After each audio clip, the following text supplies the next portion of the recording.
Bom dia então a todos. A gente vai dar continuidade agora à revisão de direito material do trabalho. Tá? Assim como nós fizemos na parte de processo do trabalho, nós vamos fazer a correção do simulado, tá? Dos exercícios do simulado. Então, se vocês pegarem bem no finalzinho do material que foi disponibilizado para vocês, tem as questões. Tá? Bem no finalzinho, se começar de trás para frente, vai ter as questões e a gente vai resolver e fazendo a revisão com base nessas questões e, se der tempo lá no final, eu volto e faço revisão de mais alguma coisa que porventura tenha ficado de fora, né? Ou alguma questão específica que vocês queiram perguntar. Tranquilo? Bom, a primeira questão do simulado diz o seguinte, que inclusive o gabarito ele está errado. Tá? Isso eu já fiz também a correção com o pessoal na sala de aula sexta-feira. Sexta? Não, sexta não, quinta-feira. Que eu dei aula, eu já fiz também a correção. Mas vamos lá. No direito do trabalho, o acordo coletivo é classificado como uma fonte. Quando a gente viu as fontes do direito do trabalho, nós vimos que elas se dividem em fontes formais e fontes materiais. As fontes materiais, isso é muito mais teoria, né? Efetivamente, mas está expresso no edital de vocês. As fontes materiais, elas são fatos que geram posteriormente uma norma. A norma, ela não surge da cabeça do legislador e diz assim, olha, agora, quem sabe talvez aconteça uma determinada coisa e nós já vamos normatizar. Não. Primeiro acontece o fato e esse fato, a resolução, a solução daquele conflito existente acaba necessitando que uma norma venha a regulamentar. Então, essas normas, elas estão expressas no que a gente chama de fontes formais. As fontes formais, por sua vez, elas podem ser autônomas e heterônomas. As fontes heterônomas são aquelas que têm participação de terceiros, que não sejam entre as próprias partes. Tá?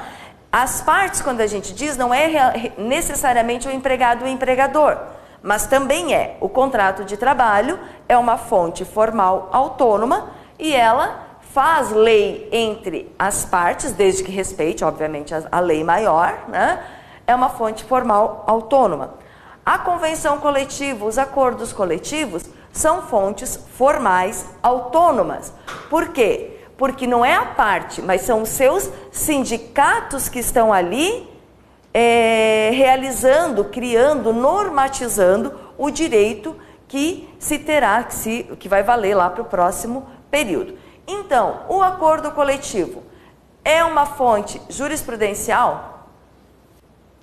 É uma fonte material heterônoma? Não. É uma fonte material autônoma? Não é, porque ela não é material. Ela é autônoma, mas ela não é material. E aí é que está o equívoco. No gabarito, quando eu coloquei, eu fiz igual vocês. Passei em linha reta o material e fui para o autônoma. Tá? Cuidado, isso não é incomum. É comum para a gente que está ali lendo e vicia na leitura, mas eu errar não é problema. O problema é vocês errarem na prova. Então, cuidado, não cometam os erros que a gente acaba cometendo. Os nossos erros têm que servir de espelho para vocês não errarem, certo? Então, o acordo coletivo, ele é uma fonte formal, autônoma, mas ela é formal, certo?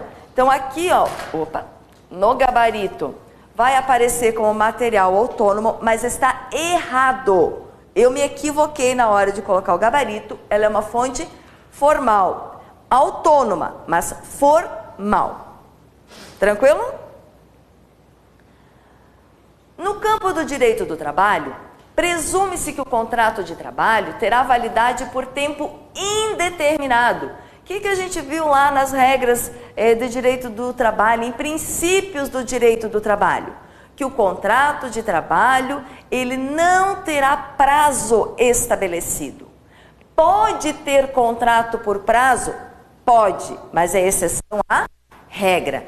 A presunção é sempre de que o contrato de trabalho é por tempo indeterminado. Eu sei quando ele começa, mas eu não sei quando ele termina. Tá? Pode por prazo determinado? Pode. O contrato de trabalho pode ser tácito ou expresso. Se expresso, pode ser verbal ou por escrito, por tempo determinado ou indeterminado. Mas a regra do tempo indeterminado é com base em qual princípio? Princípio da continuidade da relação empregatícia. O contrato de trabalho, ele, pelo princípio da continuidade da relação empregatícia, ele tem prazo indeterminado.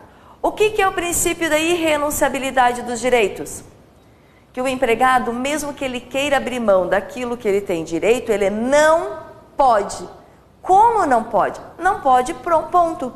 Os direitos trabalhistas, eles são indisponíveis e irrenunciáveis. O que significa dizer? Que se eu chegar para o meu empregador, mostrando lá um problema enorme de família, doença na família, vou ser bem trágica, pra vocês não esquecerem, tá?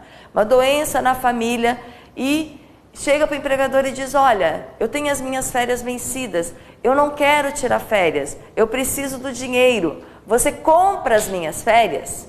E o empregador, com a maior boa vontade do mundo, mesmo que seja com a maior boa vontade do mundo, compra. Diz, não, claro, eu vou te ajudar, você não vai tirar férias, vai lá e compra as férias. Se o empregado entrar na justiça e requerer essas férias que ele não usufruiu, ele vai ganhar novamente? Vai. Por quê? Porque ele vendeu algo que ele não podia vender. Ele vendeu algo que é dele, mas que ele não pode renunciar ao direito de gozar das férias. Porque as férias, elas não foram criadas, as férias, somente com a ideia de você ficar lá 30 dias de folga, né, com as perninhas pro ar usando rider, como diz a propaganda. Não foi para isso. É uma questão de saúde do trabalhador. O trabalhador, ele precisa descansar para evitar, inclusive, acidentes de trabalho. A gente tem um número muito elevado de acidentes de trabalho por conta da exaustão do trabalhador. E as férias têm esse objetivo, que o trabalhador possa descansar, possa recuperar as suas energias para voltar a trabalhar. Certo? Professor, então quer dizer que eu não posso dispor de nada das minhas férias? Posso. Quanto eu posso dispor? 1/3 dos dias adquiridos. Lembre, não são 10 dias, é 1/3 dos dias adquiridos. Por quê? Os dias adquiridos dependem do número de faltas injustificadas que eu tive no curso do período aquisitivo. Então, se eu tiver até 5 faltas, beleza, eu vou adquirir 30 dias de férias, portanto, eu posso dispor de 10, porque 1/3 de 30 são 10. Então, não gravem essa ideia que o abono pecuniário é de 10 dias, porque não é. Depende do número de dias de férias que eu vou adquirir, e isso, por sua vez, depende do número de faltas injustificadas que eu tenha no período aquisitivo. Tranquilo?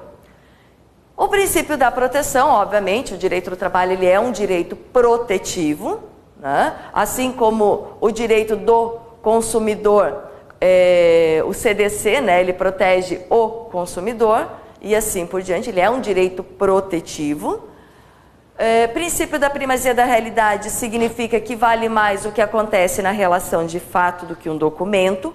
A própria venda das férias, mesmo que eu tenha lá um documento assinado, né? A minha folha de ponto, um mês inteiro escrito bem grande, férias. Eu assinei um documento que diz que eu estou entrando em férias no dia 1º de julho de 2017 até o dia 30 de julho de 2017.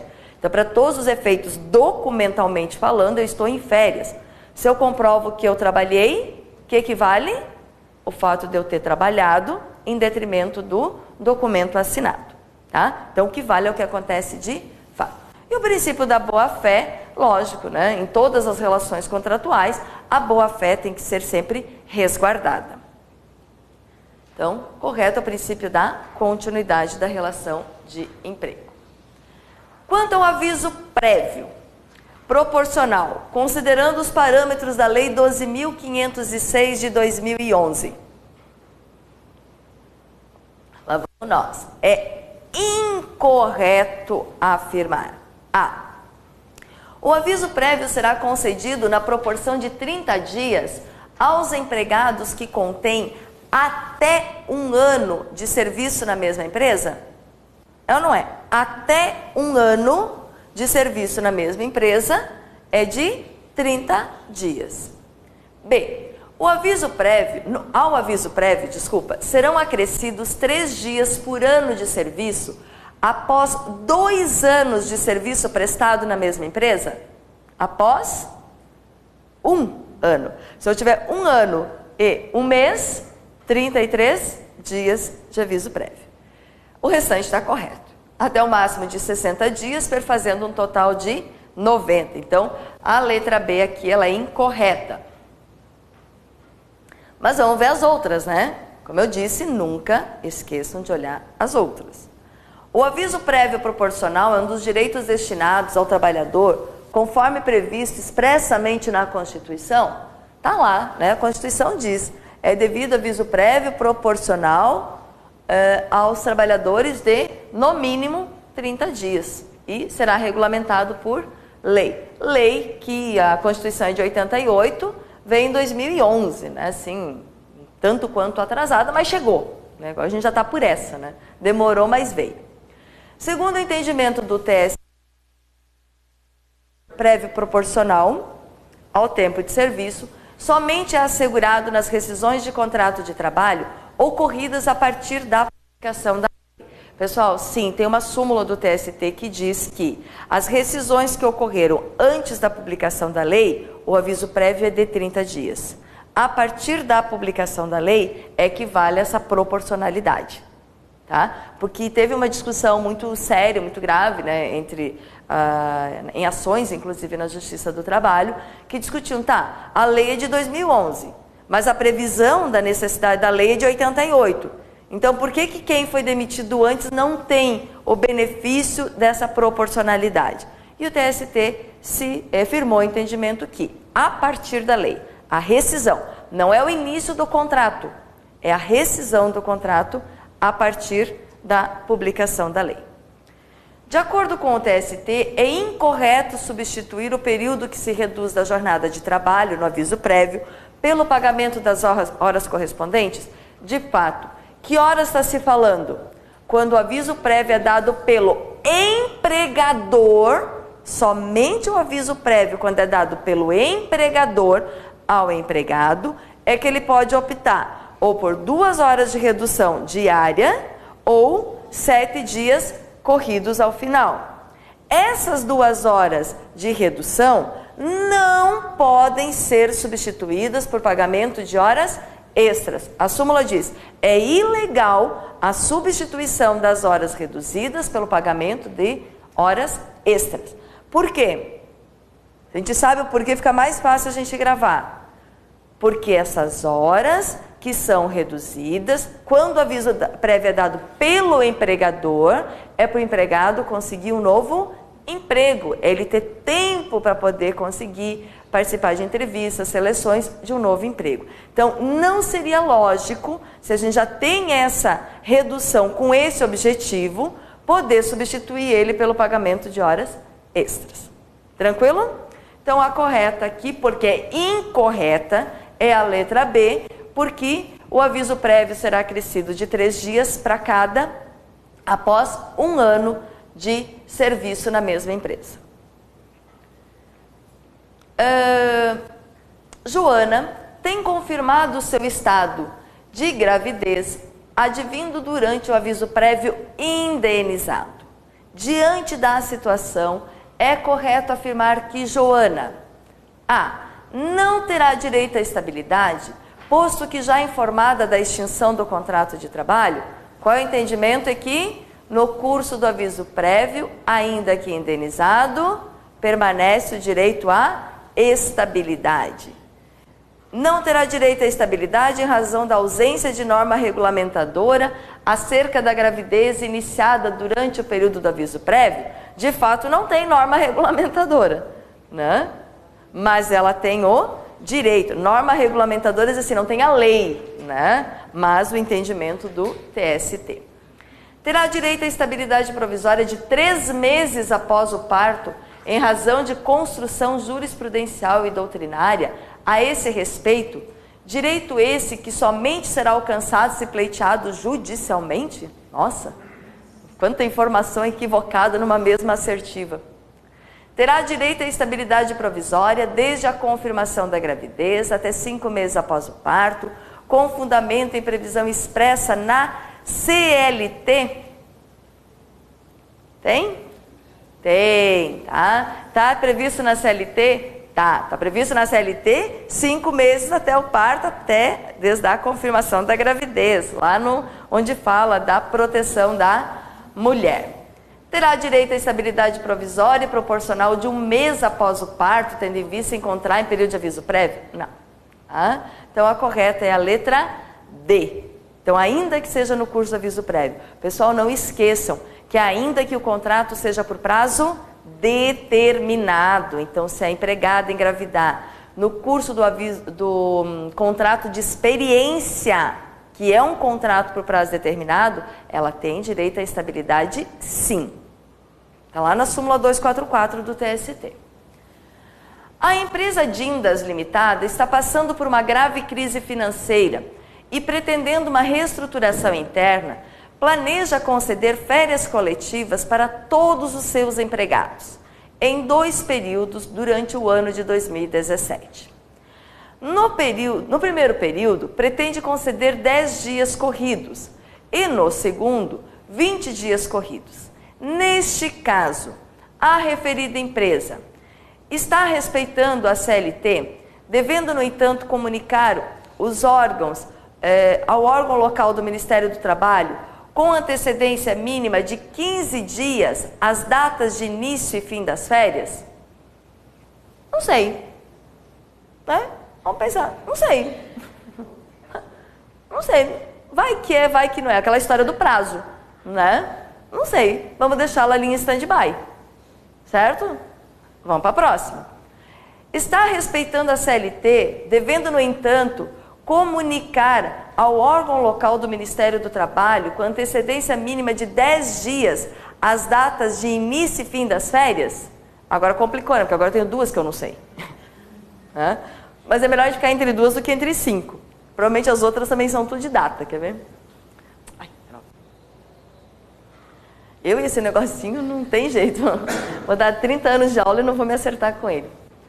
Não está respeitando a CLT, uma vez que esta prevê que nenhum dos períodos de férias pode ser inferior a 15 dias corridos. Bom, isso eu sei que está errada, né? Porque a CLT diz que nenhum dos períodos pode ser inferior a 10 dias corridos. Não está respeitando a CLT, uma vez que prevê que as férias coletivas devem ser gozadas num único período? Não, isso também eu tenho certeza que a CLT não diz. Não está respeitando a CLT, uma vez que esta prevê que as férias coletivas devem ser gozadas em um único período, no mínimo de 20 dias corridos? Nossa, isso menos ainda. Então, se a gente for pensar, a gente ficou entre 2, né? Que normalmente não acontece, tá? Normalmente não acontece colocar em 2 assim de prazo bem específico, pessoal. Mas falar em comunicação de algo para algum órgão, tá? Como regra geral, mas isso é regra, se a gente fizer um levantamento estatístico, lógico que tem exceção, a gente está falando de estatística. Se eu sei, tá tudo bem, tá tudo certo, eu vou lá e assinalo, tá? Mas se eu ficar em dúvida, eu tenho que achar um parâmetro, e não pode ser a minha letra preferida é a letra A, minha letra preferida é a letra B. É melhor a gente ter um dado estatístico, não é? Tá? Como eu falei da questão dos recursos. Se eu ficar em dúvida, eu vou pela estatística. Qual é a lógica do prazo dos recursos? 8 dias no processo de trabalho. Então, eu tenho um critério para poder chutar. Como eu disse na quinta-feira na aula para vocês. Concurso também é um pouco de sorte. Né? Quem dera a gente tivesse condições de saber de cor toda a legislação, né? E não entrar em conflito em nenhum momento na nossa cabeça. Nem a gente que trabalha com a legislação tem capacidade de decorar tudo. Tá? Não é nem esse o objetivo. Mas numa prova objetiva a gente tem que ter critérios. que eu sugiro a vocês? Toda vez que você falar em comunicação para outra parte, de férias e tudo mais, comunicação, 10 dias vocês podem eliminar. Eu não me lembro de prazo de comunicação de 10 dias. De 30 e 15, sim. Agora, 10 dias é um prazo que não soa bem aos nossos ouvidos. A gente quase não lê, não encontra na legislação prazo de 10 dias para comunicação. Tá? Então, por isso que aqui, se eu tivesse que chutar, eu chutaria na 15 dias. Eu eliminaria o de 10. De novo, eu não estou dizendo que não existem prazos de comunicação de 10 dias. Eu estou dizendo que, estatisticamente, na nossa legislação, os prazos, quando eu tenho que comunicar com antecedência mínima, é de 30. Para onde vocês vão encontrar maior número de previsão é de 30 dias. E segundo é de 15. Tá? Isso é só assim. É para saber. Tá? Mas em não sabendo, a gente tem um critério aí um pouco mais objetivo para poder chutar. Tranquilo? Considere as hipóteses abaixo. Luciana casou-se na última terça-feira, deixando de comparecer no seu emprego por 3 dias consecutivos. Licença? Gala. Dorivaldo deixou de comparecer no seu emprego por 2 dias consecutivos, em razão do falecimento de seu irmão. Licença? Nojo. Gildete, é um nome bom, né? Gildete está de férias. Simone está em gozo do seu repouso semanal remunerado. Tratam-se de hipóteses de interrupção do contrato de trabalho. Quais casos? O que é interrupção do contrato de trabalho? Qual é a regra? Vamos para a regra do S. Suspensão, sem trabalho, sem salário. Interrupção, sem trabalho, com salário.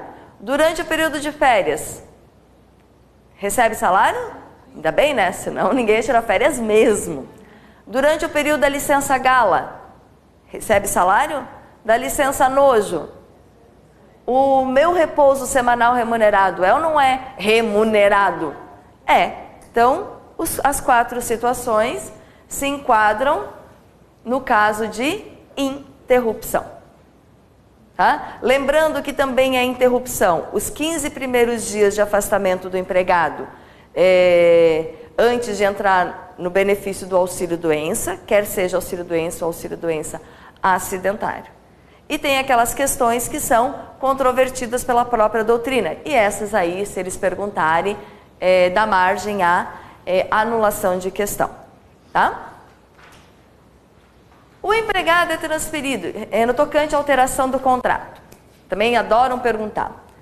O empregado é transferido por ato unilateral do empregador para local mais distante de sua residência.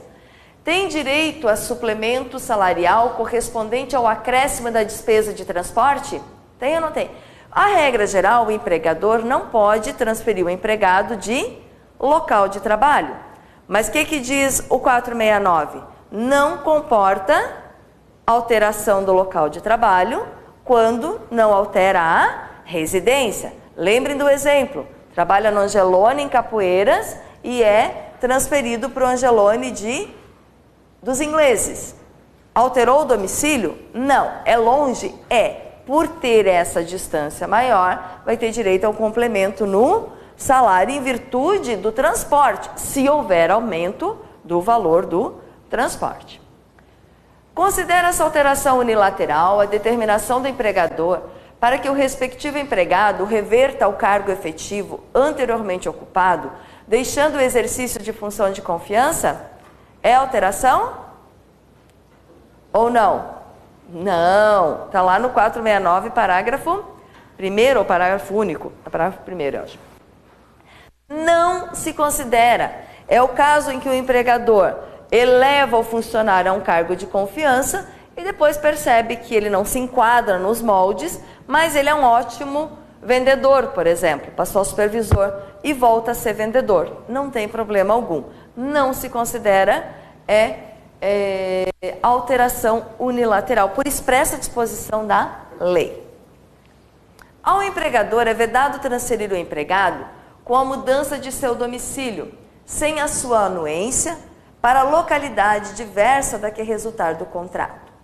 Esta proibição estende-se para os empregados que exerçam cargo de confiança?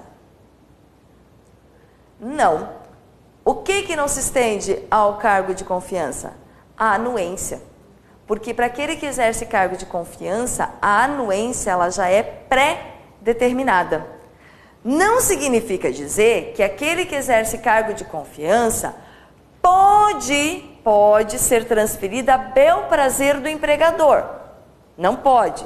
Tem que ser diante da real necessidade de serviço. E ainda assim, se for provisória, vai receber o adicional de transferência de, no mínimo, 25%. Transferência provisória. Então, tanto para o empregado comum, como para aquele que exerce cargo de confiança, a transferência só pode ocorrer diante da real necessidade de serviço. O que muda para um e para outro? Que o comum, que não é de confiança, precisa anuir, ele precisa concordar. E o de confiança, essa anuência, ela já está implícita no próprio cargo. Certo? O restante é tudo igual. Não é lícita a transferência quando ocorrer a extinção do estabelecimento em que trabalhar o empregado, devendo ocorrer a rescisão contratual ante a previsão expressa da CLT, ou é lícita? É lícita, né? Sim, se a empresa, né, fecha as portas, extingue aquele estabelecimento, óbvio que é lícito eu transferir os meus empregados. Então aqui, vamos voltar aqui. A correta é somente a letra A, número 1. Deixa eu só ver se... Tá. É só um mesmo, né? Oi? Você fala alteração unilateral, então está dizendo alteração ilícita. Isso. Porque não deixa de ser unilateral tirar o... Isso. A pergunta é, né, se quando a gente fala em alteração unilateral, seria alteração ilícita. É isso mesmo, tá? Porque o empregador, ele tem a possibilidade que a gente chama de jus variandi. Jus variandi é o direito que o empregador tem de variar, de alterar o contrato do trabalhador. Agora, até que ponto vai esse jus variandi? Até que ponto ele pode alterar, né? Desde que não cause prejuízo ao empregado, né? Com a sua anuência que não cause prejuízo ao empregado, e mesmo com a sua anuência, se causar prejuízo, é nula a cláusula de alteração. Então, lógico que quando a gente fala em unilateral, toda alteração ela acaba sendo... Acaba não, porque às vezes o empregado concorda, né? Para ele também é bom. Mas a regra da unilateralidade ser considerada nula é porque ela é ilícita. Por isso que a 2 está errada. Tranquilo? Poderá ser o contrato de trabalho individual poderá ser acordado expressamente, verbalmente ou por escrito, sendo vedado o acordo tácito e por prazo determinado ou indeterminado, e o empregador não poderá exigir do candidato a emprego comprovação de experiência prévia por tempo superior a 6 meses no mesmo tipo de atividade? O que está errado? A expressãozinha ali, tácito. Porque o contrato de trabalho pode ser o acordo verbal, tácito ou expresso. Se expresso, por escrito ou verbal. Se por tempo determinado e indeterminado. O restante está tudo certo. Realmente o empregador não pode exigir mais de 6 meses de experiência no mesmo tipo de atividade. B. Deverá ser acordado expressamente por escrito e poderá ser por prazo determinado e indeterminado, e o empregador poderá exigir do candidato emprego comprovação de experiência prévia no mesmo tipo de atividade? Pessoal, deverá ser acordado expressamente por escrito? Não, porque a gente acabou de ver que ele pode ser tácito ou verbal. Deverá ser acordado expressamente por escrito e inicialmente sempre por prazo determinado. Contrato de experiência. Contrato de experiência é obrigatório? Não, não é. E para ser de experiência pode ser verbal? Pode. Contrato de experiência pode ser verbal, sim. Só que é a condição de experiência que tem que ser anotada na carteira de trabalho, mas pode ser verbal, tá? E qual é o prazo máximo? 90 dias, não são 3 meses, tá? São 90 dias. E o empregador não poderá exigir do candidato a emprego comprovação de experiência prévia por tempo superior a 90 dias? Bom, aí também fica fácil a gente eliminar, né? Poderá ser acordado tacitamente, porque se presume existente, e por prazo indeterminado, quando constatada a prestação de serviço, e o empregador não poderá exigir do candidato a emprego comprovação de experiência prévia no mesmo tipo de atividade, pode exigir, só que por tempo máximo de 6 meses. E a letra E, que tem que ser a certa, né? Se não for anulada, poderá ser acordada tácita ou expressamente, verbalmente ou por escrito, por prazo determinado ou indeterminado, e o empregador não poderá exigir do candidato a emprego comprovação de experiência prévia por tempo superior a 6 meses no mesmo tipo de atividade. Tá? Essa é a assertiva correta, está completa exatamente o que diz o texto da CLT. Todos os empregados terão direito anualmente ao gozo de um período de férias sem prejuízo da remuneração. A. Que serão concedidos na época em que melhor consulte aos interesses do empregador? Perfeito. As férias são concedidas no interesse do empregador. Devendo ser participadas aos empregados por escrito com antecedência de no mínimo 15 dias. Aí que eu disse para vocês, quando tem prazo a gente segura a onda, tá? A gente segura a onda para ver se tem alguma outra que esteja mais correta. Salvo se permanecerem em gozo de licença,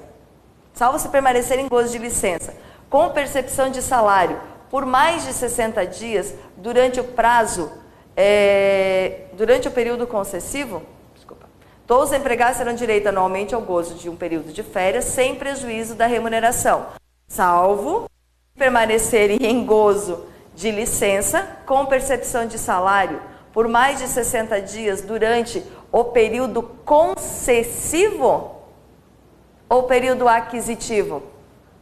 Aquisitivo, né? Eu vou perder o direito às férias. Vamos até consultar aqui o artigo só para passar para vocês, que é lá o artigo 100 e...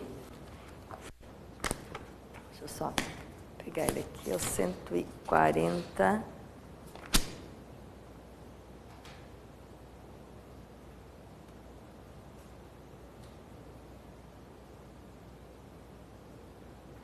É o 133.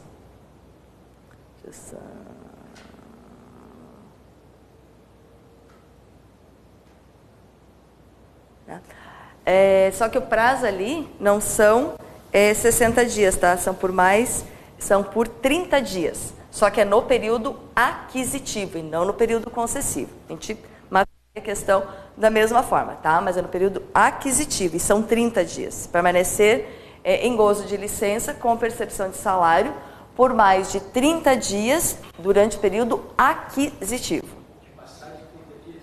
Se você ficar em 30 dias de licença, para qualquer coisa, para tratamento, para sair de licença para interesse particular, a empresa te concedeu. No período aquisitivo, aí você perde o direito de ter férias. Aí as tuas férias, o período aquisitivo, começa a contar novamente a partir aí do teu retorno. Zero. Tá?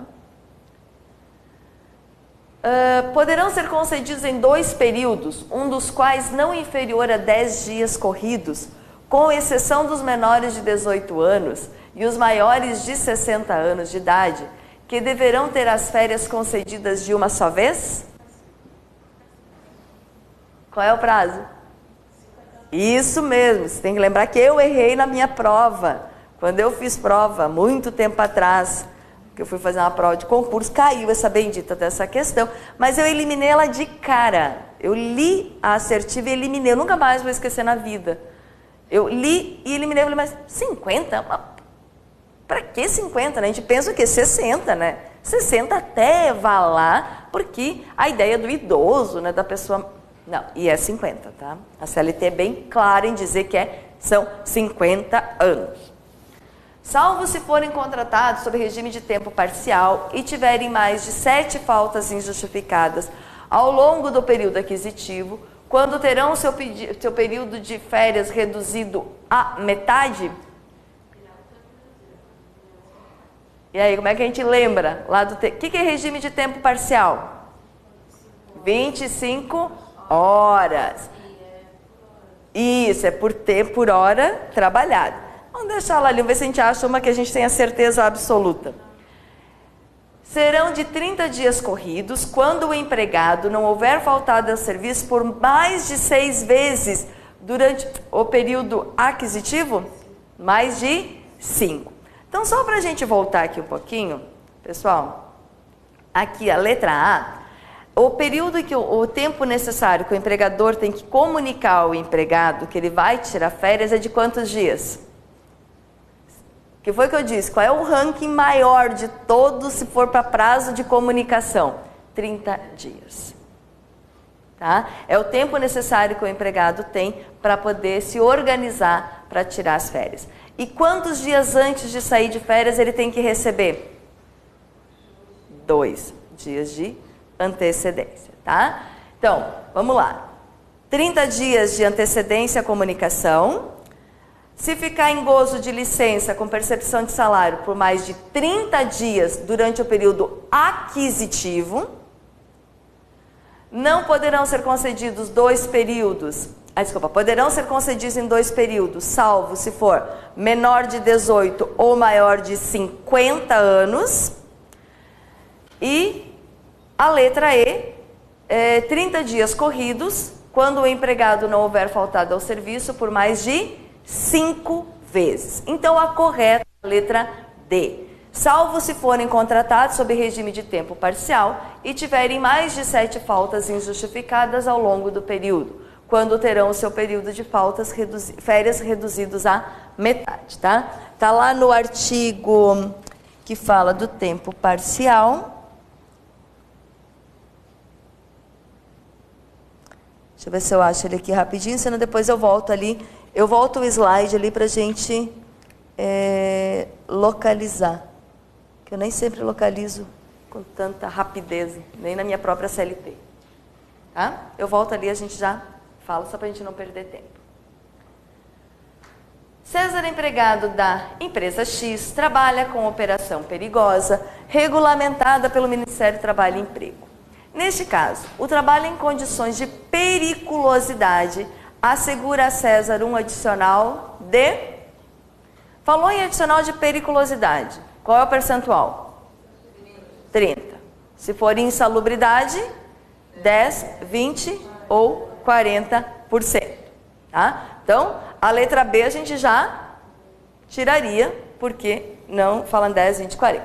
Tá? A, de 30% sobre o salário, sem os acréscimos resultantes de gratificação, prêmio ou participação nos lucros da empresa, ela é a correta. Tá? É a correta, mas vamos olhar as demais. Fugiram com ela. Tá? Mas as outras assertivas, todas elas falam em percentuais. Essa era uma questão até bem fácil de resolver. Todas elas falam em gradação de percentual. Tá? Mas no sistema de vocês tem, tá disponibilizada ela completa. Tranquilo? Tá? Então, vou voltar um pouquinho, que eu quero ver com vocês a parte ali das férias, que é bom a gente dar uma cuidadinha, que é uma questão de decorar. E depois eu quero fazer uma questão com vocês que a gente fez até quinta-feira, que é do doméstico. Tá? Só que, ó, redução do período de férias. 5 faltas, 30 dias. De 6 a 14, 24. De 15 a 23, 18. 24 a 32, 12. Acima de 32, não tem direito a férias. Faltas injustificadas no período aquisitivo, não é no período concessivo. Tem que lembrar que eu perco o direito a adquirir férias. Depois que eu adquiri, eu não perco mais. Tanto é que na rescisão por justa causa, o que eu recebo? Férias vencidas e saldo de salário. Eu não recebo férias proporcionais na rescisão por justa causa, porque eu não adquiri direito. Eu só vou receber aquilo que eu já adquiri o direito. Então, o que eu adquiro o direito, ainda que eu seja demitido por justa causa, eu não perco. Tá? E se for por tempo parcial, lá as férias, vou achar aqui, ó. O empregado contratar sob regime de tempo parcial que tiver mais de 7 faltas injustificadas no período aquisitivo, terá o período reduzido a metade. Qual período? Depende do número de horas. Se ele trabalha de 22 a 25 horas, ele vai ter 18 dias de férias. Se ele faltar mais de 7 dias no período aquisitivo, ele vai ter 9 dias de férias. Não é isso? Esse prazo aqui, ó, esse período, é o período de aquisição de dias. Certo? E o único que diminui é a metade, independentemente do número de horas, reduz a metade o número de dias adquirido. Se tiver mais que 7 dias de falta. Pessoal, eu nunca vi questão, nunca, em nenhum concurso, que eles tenham perguntado as horas, os dias de férias adquiridos, conforme o número de horas trabalhadas. Eu nunca vi. Tá? Vi a questão das faltas não justificadas, aí sim, do período normal. Questão assim, sim, de 7 dias. Se faltar mais, que a gente acabou de ver, inclusive, né? De 7 dias que reduz pela metade. Então, para decorar, decorem as do comum, tá? Não, assim, se não couber mais nada no cérebro, só cabe uma informação, vocês coloquem a do período normal ali, que é do período de redução do tempo de férias. Certo? Eu quero só fazer uma questão com vocês, e daí eu já volto ver se tem mais algum tema específico que vocês querem que eu faça, que eu revise, mas eu quero só fazer uma questão com vocês que a gente fez da empregada doméstica, e que eu até falei, tem que ter alguma coisa nessa questão que a gente está passando batido.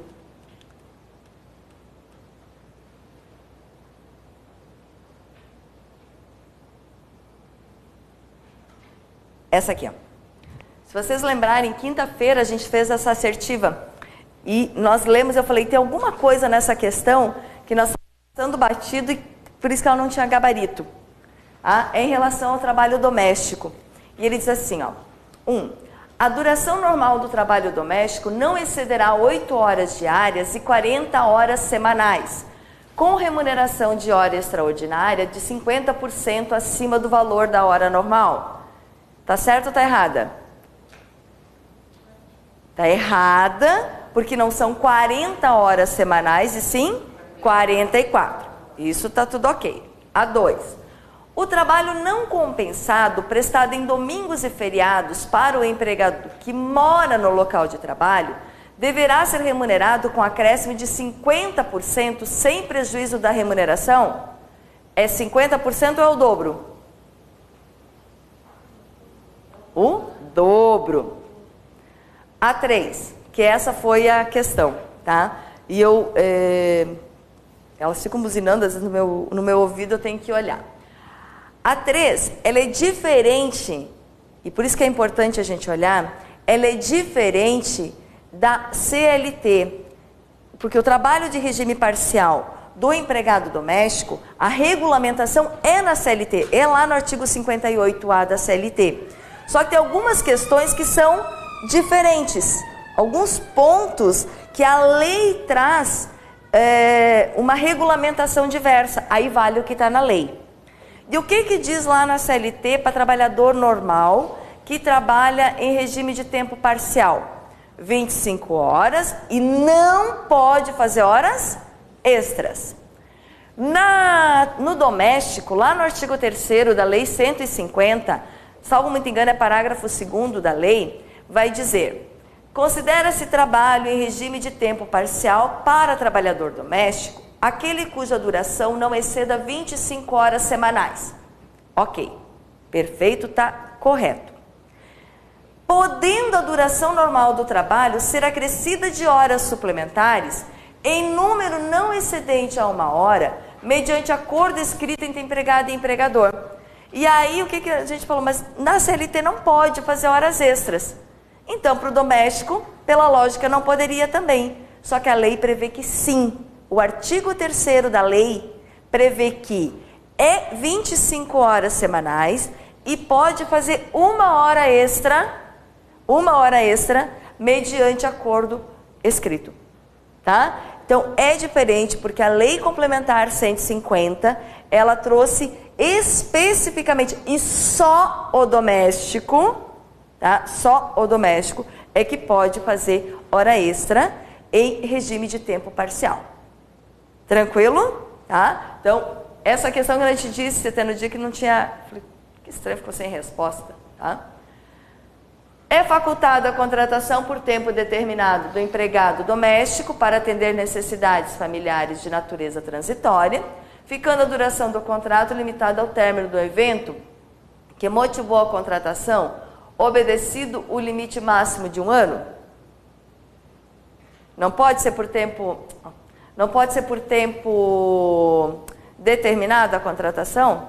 Pode sim, não tem problema nenhum. É facultado às partes, mediante acordo escrito entre essas, estabelecer a jornada 12 por 36? A lei também prevê. Então, seria aqui vou voltar, a 3, cadê ela agora que eu já nem sei mais? É a 3, a 5, é a 3 e a 5. Oi? Sim, limite de 2 anos. Não, tá errada? Não, eu disse que eu falei que é facultada a contratação por prazo determinado. Não, é 2 anos. Não, mas é por prazo determinado, né? É possível. Segue a regra da CLT, que são 2 anos. Não, é isso mesmo. Só que daí a gente tinha visto aquele dia que só podia ser a 5 e não tinha resposta. Não, é porque a 3 está correta, sim. Tá? Aqui são 2 anos. Obedecendo o limite máximo de 2 anos. Tranquilo? Tá. Pessoal, falta pouco tempo. Tem alguma matéria específica que vocês querem que eu dê uma olhada? Senão eu vou falar sobre o CIPERO. Essas operações que tiveram recentemente, essa lei agora de 2017, de 2 horas e meia? Não. Essa para vocês não entra. Não se preocupem, porque a reforma trabalhista ela só vai entrar em vigor a partir de novembro. Tá? Vamos falar um pouquinho do CIPERO, da estabilidade provisória, porque também é um tipo de pergunta recorrente. CIPERO, dirigente sindical, é bastante recorrente nas provas de concurso. Tá? O que é a CIPA? Né? A Comissão Interna de Prevenção de Acidentes. A CIPA ela tem empregados e empregadores, representante dos empregados e dos empregadores na composição da CIPA. E para que esses trabalhadores possam exercer a sua atividade, que é principalmente zelar, guardar, resguardar a saúde do trabalhador, a Constituição Federal, lá no ato das disposições constitucionais transitórias, prevê uma estabilidade, que é chamada de estabilidade provisória. Essa estabilidade provisória, ela ocorre do registro da candidatura à CIPA até 1 ano após o término do cumprimento do mandato, né? Até 1 ano. Tá? Permitido o quê? Uma reeleição. Tanto sempre é 1 ano. Tá? A não ser que tenha previsão expressa no regimento. Aí pode ser 2. Não, mas aí é porque tem previsão no próprio regimento. Mas a ADCT fala em 1 ano. Tá? É porque é permitida a reeleição. No caso de lá não é reeleição, é Então eles fazem direto, mas daí é por força expressa do regimento. Tá? Olha só, quem é que tem direito? O empregado eleito ao cargo de direção da CIPA. Cuidado, o presidente da CIPA não é eleito. O presidente da CIPA é indicado pelo empregador. Portanto, o presidente da CIPA não tem direito à estabilidade. Tá? E eles curtem muito colocar isso num casinho. Né? Porque a gente vai, presidente, presidente, lógico que, né, é representante do empregado. Tá? Então, fica vedada a dispensa arbitrária sem justa causa do empregado eleito para cargo de direção da CIPA, desde o registro da candidatura até 1 ano após o término do mandato. Tá? Cadê? Deixa eu só ver. Eu quero essa aqui. Ó. A súmula 339. O suplente da CIPA goza da garantia de emprego. Então, o suplente goza da garantia. A estabilidade provisória do cipeiro não é uma vantagem pessoal. Portanto, se houver, por qualquer razão, a atividade da empresa for extinta, o estabelecimento for extinto, não se verifica a despedida arbitrária, sendo impossível a reintegração e indevida a indenização. No caso da CIPA, tá? Não é o caso do dirigente sindical, não é o caso da gestante e não é o caso do empregado acidentado. Esses 3 casos, ainda que haja extinção do estabelecimento, a garantia de emprego subsiste, certo? Se não é possível reintegrar, obviamente, porque a empresa foi extinta, o estabelecimento foi extinto, é garantida a indenização.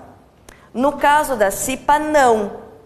Tá? Se for extinto o estabelecimento, não subsiste o direito à estabilidade, porque não é uma vantagem pessoal, mas é uma vantagem para o desenvolvimento da atividade na empresa. Se não tem empresa, não tem desenvolvimento de atividade nela, portanto, não subsiste. Então, cuidado, tá? É nesse caso específico que não subsiste a garantia. Nos demais, sim, sindical, gestante ou de acidente. Certo? Oi?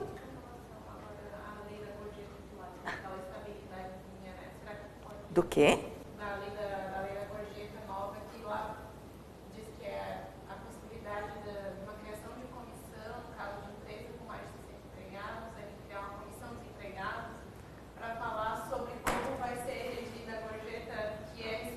Tá. E aí tem essa possibilidade de estabilidade. Não. A pergunta é se poderia cair em relação à comissão da criação de uma comissão de empresas que tem mais de 100 funcionários. Tá? Não tem essa previsão, tá? De vocês ainda. Não tem. Isso ainda está muito em informação, é muito recente. Assim, teria que ter algo mais consistente ainda para a gente trabalhar. Mas no caso, se eles disserem que tem uma nova possibilidade de estabilidade, existe. Ninguém vai poder negar que ela existe. Não, ninguém vai poder negar que ela existe. Mas assim, no edital não deu a entender que se cobraria, né, esse tipo de situação. Agora sim, concurso, gente, eu não posso falar aqui porque está sendo gravado. Mas tem várias cabeças aí que a gente não sabe muito bem às vezes o que sai e de onde eles tiram, tá? Mas não tem sido muito comum, tá? Ainda mais que a gente tem que analisar que o concurso de vocês é para nível médio e superior, mas não é para advogado, não é para procurador do trabalho, não é para juiz do trabalho, onde envolve aí questões que são mais emblemáticas, né? Então, não acredito, mas assim, também não sou, infelizmente eu queria ter o dom, né, de conseguir imaginar o que cai. Tá? Pessoal, em relação ao dirigente sindical, também eu fiz algumas ressalvas, principalmente em relação àqueles que não têm estabilidade, só para a gente finalizar. Tá? não tem direito à estabilidade. O dirigente sindical tem? Tem. Do registro da candidatura até um ano após o término do mandato. Ponto. Certo? Quem são os dirigentes? São aqueles 7 membros que fazem parte da direção do sindicato. Certo? Da direção. E vira e mexe, eles adoram perguntar se o membro do Conselho Fiscal tem direito. Se o membro do Conselho Fiscal do sindicato tem direito. Não. Não tem. A OJ 365 do TST, ela já é bem clara em dizer: o membro do Conselho Fiscal do sindicato não tem direito à estabilidade, porque não atua na defesa dos direitos da categoria, que é o que faz a diretoria. Mas tem competência limitada à fiscalização. Então guardem, tá? Os membros do Conselho Fiscal não tem. Suplente tem? Suplente da diretoria? Tem. Mas suplente é uma coisa, membro do Conselho Fiscal é outra. E delegado sindical? Também não. Também não. Pois a estabilidade é daqueles que ocupam cargos de direção, daqueles que são eleitos para o cargo de direção. Então, cuidado, se aparecer essas duas expressõezinhas, membro de Conselho Fiscal e delegado sindical, não há direito.